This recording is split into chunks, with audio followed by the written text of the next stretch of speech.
नमस्कार, मैं अजीत राज। आज मॉर्निंग शो हिंदी अखबार के साथ 19 जुलाई 2020 जनसत्ता न्यूज़पेपर। प्रधानमंत्री को राम मंदिर के शिलान्यास के लिए का न्योता। श्री राम जन्म मूर्ति तीर्थ क्षेत्र ट्रस्ट ने 3 या 5 अगस्त की तिथि सुझाई है। प्रधानमंत्री अपनी सुविधा अनुसार किसी भी तिथि को अयोध्या आकर राम मंदिर का आधारशिला रख सकते हैं। राम मंदिर निर्माण के लिए होने वाले भूमि पूजन की तारीख प्रधानमंत्री कार्यालय द्वारा तय की जाएगी। वहां से तिथि सुनिश्चित होने के बाद ट्रस्ट को सूचना मिलेगी, सभी को बता दिया जाएगा। चंपत राज, ट्रस्ट के महासचिव। राम मंदिर ट्रस्ट के अध्यक्ष नित्य गोपाल दास के प्रवक्ता महंत कमल नयन दास ने कहा कि हमने ग्रह नक्षत्रों की गणना के आधार पर प्रधानमंत्री की यात्रा के लिए 2 शुभ तिथियों और 3 और 5 अगस्त सुझाव दिया है। दिल्ली दंगे और सीएए मामलों में उपराज्यपाल की चिट्ठी। वकील तय करने पर मुख्यमंत्री हफ्ते भर में करे फैसला। आपने जताया ऐतराज। दिल्ली दंगे और नागरिकता संशोधन कानून के मामलों की सुनवाई को लेकर दिल्ली सरकार ने अब तक वकीलों की तैनाती फैसला नहीं ले पाई है। इस मामले में उपराज्यपाल ने दिल्ली के मुख्यमंत्री अरविंद केजरीवाल को एक चिट्ठी लिख के 7 दिन के भीतर इस पर अंतिम निर्णय लेने को कहा। आपके उपराज्यपाल के पत्र को हस्तक्षेप बताते हुए इसका विरोध किया। इस तरह देर रात राज्यपाल कार्यालय ने जारी बयान में कहा कि वकीलों की नियुक्ति सुनिश्चित करें। राज्यसभा के सदस्य संजय सिंह ने दिल्ली दंगों को दिल्ली और पूरे देश पर धब्बा करार देते हुए कहा कि आप सरकार हिंसा में संबंधित लोगों को कड़ा से कड़ा दंड देने के लिए प्रतिबद्ध। ऑडियो टेप मामले में राजस्थान एसीबी ने भी दर्ज की प्राथमिकता। फोन टैपिंग के आरोप पर गृह मंत्रालय ने तलब की रिपोर्ट। कांग्रेस के अंतर्कलह में नुकसान जनता का, पूर्व मुख्यमंत्री भाजपा वसुंधरा राजे। आपदा मामले में 3 पुलिसकर्मी निलंबित। कांग्रेस एसएमओ के नेता समेत 4 लोगों के खिलाफ प्राथमिकता दर्ज। महिला की हालत गंभीर, विपक्ष ने हमला बोला। मंत्रालय ने राजस्थान के मुख्य सचिव को चिट्ठी लिखकर मांगी घटनाक्रम की रिपोर्ट। बीटीपी को 2 विधायकों को गलगोट का समर्थन। मायावती ने की राष्ट्रपति शासन की मांग। 3 दिन में संक्रमित हुआ 1 लाख से ज्यादा लोग। एम्स के पैनल ने कोवैक्सीन के मानव परीक्षण की मंजूरी दी। एम्स की आचार समिति ने कोविड-19 के स्वदेश विकसित टीके कोवैक्सीन के मानव के परीक्षण के शनिवार को अनुमति दे दी। अब इसके लिए एम्स परीक्षण में स्वेच्छा से शामिल होने के इच्छुक स्वस्थ लोगों को सोमवार को पंजीकरण शुरू करेगा। कोवैक्सीन के मानव पर पहले और दूसरे चरण परीक्षण भारतीय संशोधन परिषद ने दिल्ली स्थित एम्स सहित 12 स्थानों का चयन किया। पहले चरण में टीके के 375 लोगों का परीक्षण किया जाएगा। दुनिया में संक्रमण के मामले 1 करोड़ 40 लाख के पार, 6 लाख से ज्यादा मौत। शोपियों में मुठभेड़ से 3 आतंकी मारे गए। कोई बताए कि इस मर्ज की दवा क्या है। हाइड्रोक्लोरोक्विन पर भी अब भी संदेश और रेमडेसिविर की भूमिका का पता लगना बाकी। मुकम्मल कोई भी नहीं है। नेशनल इंस्टीट्यूट ऑफ हेल्थ के डॉक्टर एंथनी वाउची और एच फ्रीफर्डलेन ने new England journal of medicine में लिखा। इस बात को लेकर स्पष्टता जरूरी है कौन सी दवा लाभकारी है कौन सी नहीं। इससे संभवतः कई जिंदगियां बचाई जा सकती है। अध्ययन में हाइड्रोक्लोरोक्विन की भी जांच की गई है और अनुसंधान ने कहा जिन लोगों में यह दवा दी गई है उनमें से 25.7% ने 28 दिन के बाद मौत हो गई। सुशांत आत्महत्या के मामले में आदित्य चोपड़ा ने दर्ज कराया अपना बयान। महाराष्ट्र के गृह मंत्री सीबीआई जांच की आवश्यकता से इनकार करते हुए कहा कि मुंबई पुलिस मामले को सुलझाने में सच में। पटना में ट्रेन ने कार को मारी टक्कर, परिवार के 3 लोगों की मौत। मंदिर के बाहर जलते हुए टायर मिलने के बाद तनाव। कमिटूर की बात है ये। पासपोर्ट आवेदन में आपराधिक मामले छिपाने पर मंत्री को नोटिस। बम्बई हाई कोर्ट ने एक पूर्व विधान परिषद सदस्य की याचिका में महाराष्ट्र के मंत्री विजय वडेट्टीवार को नोटिस जारी किया। याचिका में आरोप लगाया गया कांग्रेस नेता ने नागपुर में पासपोर्ट के लिए 2 बार आवेदन देते समय अपने खिलाफ लंबित आपराधिक मामले का खुलासा नहीं किया। राजस्थान ने जम्मू कश्मीर में अहम राजनाथ ने जम्मू कश्मीर में अहम अग्रिम चौकी का दौरा किया, पवित्र अमरनाथ गुफा जाकर दर्शन किए। महाकालेश्वर मंदिर में मध्य प्रदेश के बाहर के भक्तों का प्रवेश सोमवार से बंद। यूएई के वाणिज्य दूतावास में सुरक्षा कर्मियों का बयान दर्ज। केरल सोना तस्करी मामला, पुलिसकर्मी ने कथित तौर पर अपने परिवार को बताया था कि उनके कुछ लोग धमकियां मिल रही है। घटना सोने की तस्करी सनसनी मामले के बीच सामने आई है। इसमें यूएई के वाणिज्य दूतावास के सामान में सोना छिपाकर लाया गया था। न्यू फॉर्म 26 में हो गए ऊंचे मूल्य की वित्तीय लेन देन का ब्यौरा। डीएनए जांच रिपोर्ट तय करेगी कि वृद्ध पर बलात्कार का आरोप। सुप्रीम कोर्ट की जज का परिवार भी हुआ था न्याय में देरी का शिकार। फोर्ड ने फोर्ड ने डॉक्टर को आर्थिक सहायता देने की मांग की। निजी अस्पताल में इलाज करा रहे बाबा साहब अम्बेडकर अस्पताल के रेजिडेंट डॉक्टर को आर्थिक सहायता की फोर्ड से मांग उठाई गई। बाबा साहब अम्बेडकर अस्पताल के जूनियर रेजिडेंट को ड्यूटी के दौरान कोरोना का संक्रमण होने पर अस्पताल ने अपने यहाँ से लोकनायक अस्पताल भेज दिया, जहाँ संतोषजनक न मिलने पर डॉक्टर के पिता ने उन्हें गंगाराम अस्पताल में भर्ती कराया, लेकिन गंगाराम में 3 लाख रुपये से भी ज़्यादा का बिल बन गया, जिसका भुगतान करने में असमर्थ डॉक्टर की मदद करने की डॉक्टर विजय गुरु ने सोशल मीडिया पर अपील की। अब फोर्ड ने भी मुख्यमंत्री से मरीजों की इलाज के दौरान संक्रमित होने वाले डॉक्टरों के इलाज की आर्थिक मदद बुला ली है। कोरोना संक्रमण के नए मामलों में आई कमी, रिपोर्ट। आपके दावों पर गंभीर गवार। मकान तोड़े जाने के मामले में मुख्यमंत्री ने दिखावे के लिए इंतजाम की बात की। भाजपा और कांग्रेस को जनता की चिंता नहीं, दोनों दल राजस्थान में विधायकों की खरीदों में व्यस्त। 6 साल से लगातार घट रही है डीटीसी बसें। डीटीसी कर्मचारियों ने परिवहन मंत्री को पत्र लिखकर संख्या बढ़ाने की मांग की। अदालत के फैसले के मुताबिक डीटीसी बसों का बेड़ा 11,000 किया जाए। डीटीसी में जो डिपो क्लस्टर सेवा दिए गए थे वो वापस लिए जाए। डीटीसी के अनुबंधित कर्मचारियों को नियमित किया जाए। सेवानिवृत्त कर्मचारियों को पेंशन दी जाए। केंद्र की तरफ से ग्रेच्युटी की सीमा 10 से बढ़ा के 20 लाख की जाए। चोरी के आरोप में पिटाई के बाद एक युवक की हत्या। पप्पड़गंज स्थित स्वास्थ्य अपार्टमेंट में इलेक्ट्रिक वाहन चार्जिंग स्टेशन का उद्घाटन करते हुए उप मुख्यमंत्री मनीष सिसोदिया। मोबाइल छीनकर भाग रहे 2 बदमाशों को पुलिस से मुठभेड़, एक फरार। प्रतिबंधित सिंह संगठन के कार्यक्रम का विरोध तेज। गुरुपंत सिंह पन्नू के खिलाफ प्राथमिकी दर्ज करने की मांग। उत्कर्ष ऐप में मिलेंगे कई उपयोगी फीचर। डिजिटल शिक्षा क्षेत्र के अग्रणी संस्थान उत्कर्ष क्लासेस ने पिछले दिनों जोधपुर में अपने 25 नए स्टूडियो की शुरुआत की। इस मौके पर संस्थान के सीईआई संस्थापक निर्मल गौरव ने बताया कि विद्यार्थियों के अध्ययन और अधिक प्रभावी बनाने के लिए उत्कर्ष ऐप के नए अपडेट में बहुत सारे उपयोगी फीचर दिए गए, जिसमें प्रमुख रूप से लाइव प्रसारण, परीक्षा विकल्प, वीडियो क्लैरिटी विकल्प, वीडियो टेस्ट साझा करना, बेहतरीन ऑडियो फीचर, ऐप की अध्ययन सामग्री को नए रूप में प्रस्तुत किया गया है। बंद मकान में मिला युवक का अधजला शव, शिनाख्त नहीं।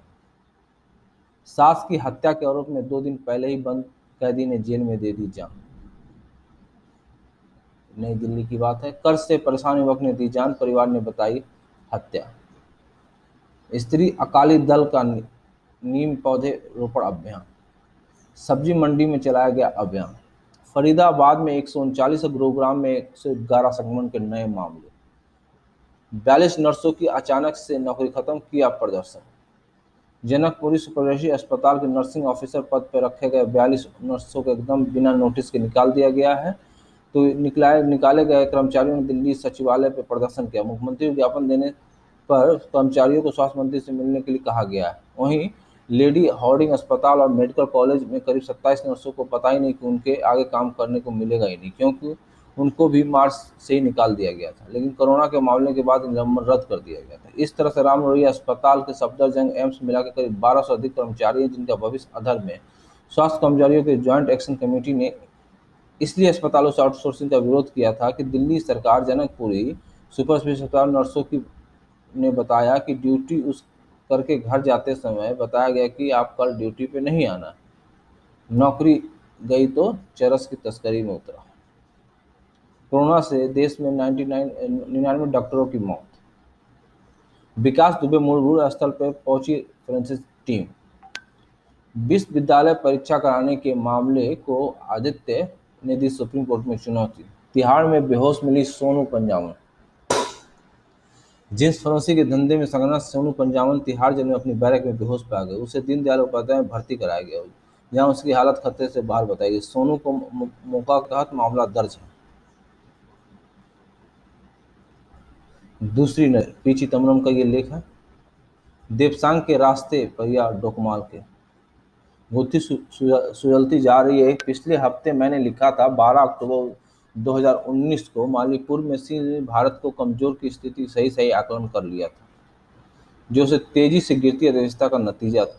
लगता है मोदी और सी के इरादों को भाप पाने में पूरी तरह नाकाम है। ऐसा लगता है कि भारतीय प्रतिमंडल महाबलीपुरम में इस चौकझौंध में तारीफ में डूब गया था कि 2020 में भारत चीन संस्कृति वर्ष लोगों को इस तरफाबाजी वर्ष घोषित किया कर दिया। बाद में 21 दिसंबर को दोनों देश के बीच बैठक हुई और समान स्थिति बनी रही। अब यह प्रकट हो चुका है कि सी ने इस साल जनवरी में सैनिकों के प्रशिक्षण संबंधित नए ट्रेनिंग मोबिलाइजेशन ऑर्डर पर हस्ताक्षर किए थे, और उस आदेश के बाद पीएलए ने भारतीय चीन सीमा वास्तविक में अपनी तरफ सैनिकों को जमा करने की योजना पर काम शुरू किया। एक और रिपोर्ट जिसमें खुफिया अधिकारी के हवाले बताया गया है कि चीनी सैनिकों के हाल चल के बारे में पहली खुफिया रिपोर्ट अप्रैल 2020 में आ गई थी।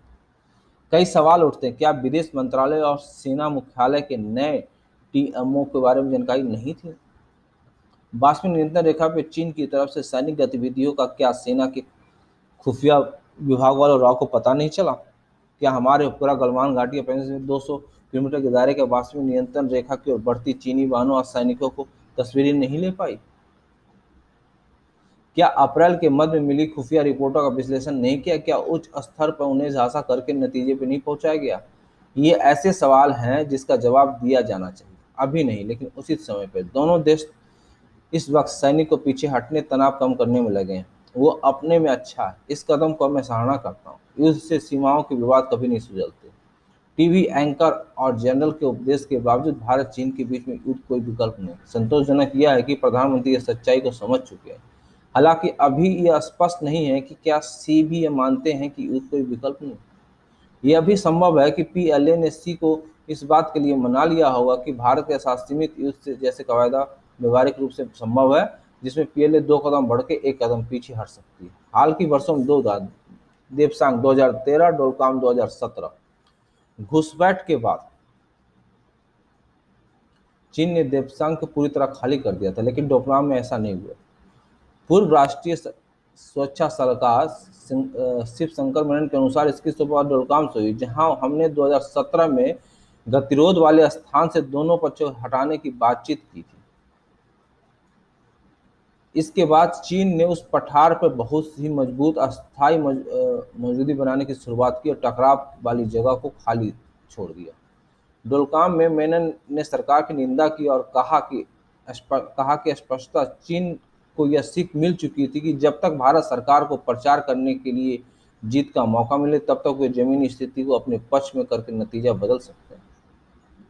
इस इंटरव्यू को 6 दिन बाद भी सरकार ने स्पष्ट नहीं किया। डोलकाम वास्तविक स्थिति क्या है? क्या चीन ने डोलकाम के पठार पर मजबूत और अस्थायी मजबूत दर्ज करा ली? क्या चीनी मजबूती पर भूटान ने चुप्पी साध ली? क्यों यह सहाय भारत भूटान की तरफ से बोलेगा नहीं? इस सवालों के कोई जवाब नहीं।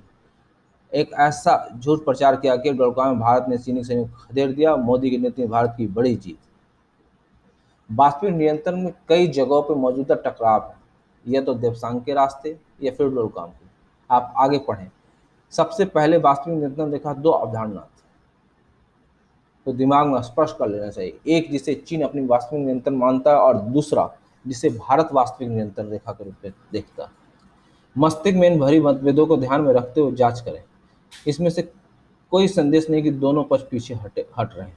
प्रश्न यह है कि कहां से कहां पीछे हट रहे हैं। हमने चीन में से शुरू की। अगर चीनी सैनिक वास्तविक रेखा नहीं लांगी तो एलएसी में उनकी मान्यता के अनुसार वो अपने क्षेत्र में अपने क्षेत्र पीछे हट रहे हैं। इसमें से कोई क्षेत्र नहीं खोया। अगर चीनी सेना ने एलएसी लांग दी तो उनकी मान्यता के अनुसार वो अभी भारतीय क्षेत्र को खाली करा रहे हैं। यह स्थिति यह है कि एलएसी के हमारी मान्यता के अनुसार हमारी सेना ने कभी भी एलएसी को नहीं लांगा। यहाँ तक कि 15-16 जून की रात भारत के कर्नल संतोष बाबू और उसके दल की कार्रवाई का बचाव किया। भारतीय क्षेत्र में बना लिया गया ढांचा को लेकर कड़ा विरोध जताया। बुरे वक्त में सियासत। पायलट को राजस्थान सरकार को अस्थिर करना ही था, तो कोई और ऐसा समय चुनते जब देश के सामने इतनी गंभीर समस्या न होती। अशोक गहलोत को थोड़ी समझदारी से बोलना चाहिए था। पायलट के बारे में राजस्थान के मुख्यमंत्री ने कितनी अनाप शनाप बातें की कि उन्हें कांग्रेस हाईकमान का सामने तो उसे टोकना पड़ा। हम चुप थे। वास्तव में उन सज्जन पुरुष के तर्क हमारे हलक में जबरन घुस जुबान के बाहर घींच लाए, उसकी गांठ मार दी थी। हमने मुंह चलाने की कोशिश की पर गांठ आड़े आ गई। त्रिगुण योग कर्म। जल के साथ सेहत की बात, पानी को लेकर दावे और शोध, परंपरा भी प्रयोग भी। राजस्थान की कंपनियों के प्रवक्ताओं को तलब करेगा आयकर विभाग। कांग्रेस में सत्तारूढ़ कांग्रेस में गहराते राजनीतिक संकट के बीच कंपनी के मुंबई, दिल्ली, कोटा, जयपुर स्थित 43 परिसरों पर 13 जुलाई को तलाशी शुरू की थी। अधिकारियों ने बताया कि जिन कारोबारी समूहों पर छापे मारे गए उनके प्रमुख करदाताओं को सम्मन जारी किए जाएंगे। उन्हें कहा कि उनके व्यापार के बारे में और जानकारी जुटाने तक जब्त सामग्री का सामना करने की पूछताछ की जाएगी। उपराष्ट्रपति प्रधानमंत्री के प्रख्यात गणितज्ञ CAS चौधरी के निशाने पर शोक जताया। मणिपुर में के ADGP ने खुद को गोली मारी, हालत नाजुक। मणिपुर के एक शीर्ष पुलिस अधिकारी ने शनिवार को दोपहर अपने कार्यालय के कथित तौर पर खुद को गोली मार ली, जिसकी हालत गंभीर बताई जाती है। अधिकारियों ने जानकारी दी। अतिरिक्त पुलिस महानिदेशक अरविंद कुमार को घटना के बाद अस्पताल ले गया। मुख्य सचिव JJ बाबू सहित राज्य के शीर्ष अधिकारी मेडिसिटी पहुंचे, जहां कुमार का उपचार चल रहा है। विपक्ष ने हमला बोला। आपदा के प्रयास करने पर विपक्ष दल बहुजन समाज पार्टी सपा ने उत्तर प्रदेश सरकार पर हमला बोला। महिला की हालत गंभीर। निशाने पे हस्तियों के आने के बाद ट्विटर को भेजा नोटिस। आपदा मामले में 3 पुलिसकर्मी निलंबित। राजस्थान कांग्रेस विधायकों की दिनचर्या, भाजपा के कटाक्ष।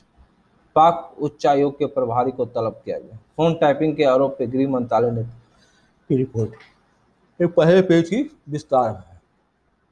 नेता प्रतिपक्ष के तौर पे अच्छा काम कर रहे हैं फर्नांडिस, शिवसेना। कोरोना की रोकथाम संबंधी सुरक्षात्मक उपायों का पालन नहीं करने पर लोगों को लगेगा जुर्माना।